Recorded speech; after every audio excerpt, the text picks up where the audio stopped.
নমস্কাৰ বন্ধু বান্ধৱীসকল Assam exam tips and ট্ৰিক্সৰ নতুন এটা ভিডিঅ'লৈ আপোনালোক সকলোকে স্বাগতম জনাইছোঁ।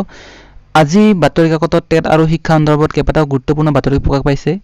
শিক্ষামন্ত্ৰী ডক্টৰ ৰণোজ পেগু ছাৰে প্ৰকাশ কৰিছে যে অতি কম সময়ৰ ভিতৰতে টেটৰ ৰিজাল্ট প্ৰকাশ পাব। আপোনালোকৰ চাগে মনটো উগুল থুগুল লাগি আছে, যিটো স্বাভাৱিক, কিন্তু আপোনালোকে চিন্তা নকৰিব, অচিৰে ৰিজাল্ট প্ৰকাশ পাব।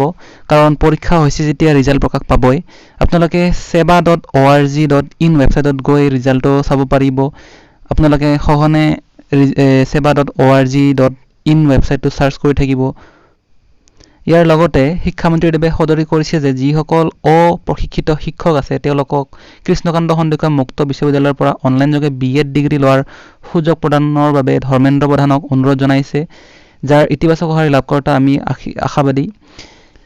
ইপিনে কাৰিকৰী কাৰণৰ বাবে কিছু বিলম্ব হোৱা 88খন উচ্চতৰ মাধ্যমিক বিদ্যালয় অলপতে প্ৰদক্ষীকৰণ কৰা হয় বুলিও তেওঁ জানিবলৈ দিয়ে।